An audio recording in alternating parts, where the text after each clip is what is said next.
le ton évidemment est solennel. Il y a également un thème qu'il est bon de rappeler, le rôle de nos armées dans la protection de nos environnements. Vous savez bien que la question de l'environnement est maintenant au cœur de la destinée des pays. Et vous vous souvenez qu'au sud du pays, nous avions eu à souffrir pendant plusieurs années de l'abattage clandestin des arbres. Et également, au niveau de notre espace marin, nous avions eu à subir quelques violations. Et évidemment, ce sont des ressources vitales, comme a eu à le dire le président de la République. Et il faut saluer le rôle de nos armées, que ce soit les eaux et forêts, que ce soit la marine qui également contribue à protéger, disons, nos espaces. Et ça, c'est extrêmement important puisqu'il s'agit de ressources importantes qui impactent d'ailleurs aussi la pluviométrie, puisque ça également, il faut qu'on le sache.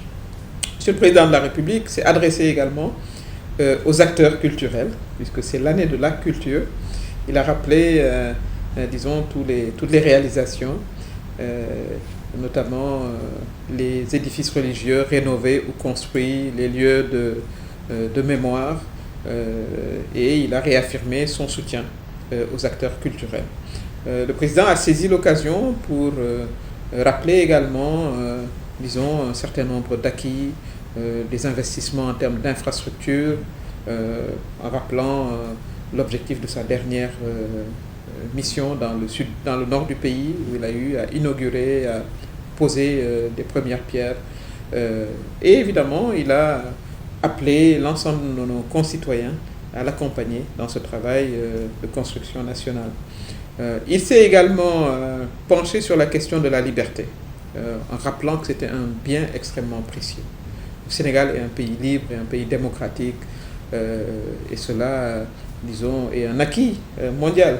Parce qu'on fait référence au Sénégal, la première, disons, appréciation, c'est de dire que c'est un pays démocratique stable. Et c'est extrêmement important que chacun d'entre nous et que l'ensemble des acteurs politiques, économiques et culturels veillons à ce que, justement, cette stabilité et cette démocratie vivante continue à s'épanouir et à s'enraciner. Je crois que c'était ça également le message du président de la République.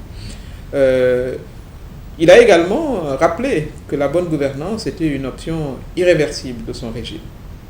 Parce que tout simplement, comme il a dit, il nous faut orienter exclusivement nos fonds publics pour la réalisation, disons, de nos objectifs de développement, pour mieux vivre de nos populations. Et cela, il l'a également rappelé. Que la vision, elle est concentrée au niveau du plan Sénégal émergent, avec des objectifs très précis.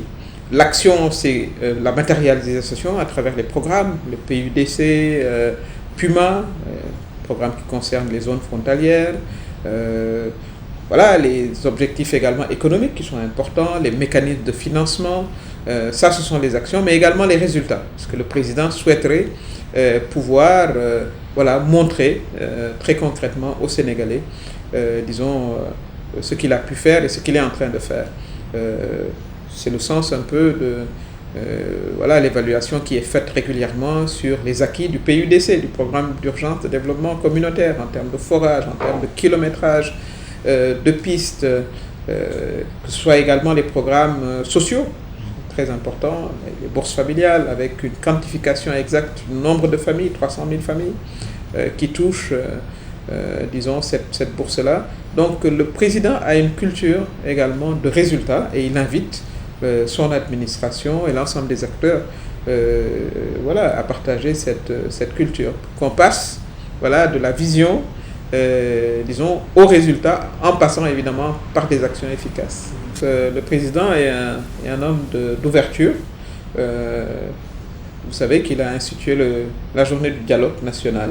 Ça s'adresse évidemment aux acteurs politiques, mais également aux acteurs sociaux, aux acteurs professionnels, qui jouent un rôle également très très important, parce qu'il n'y a pas que les politiciens dans le pays, il y a également les syndicats, les organisations patronales, et c'est à travers un dialogue, même si on ne partage pas toujours tous les points de vue, mais cette culture du dialogue qui caractérise le Sénégal doit perdurer. Je crois que c'est le sens de l'appel du président de la République.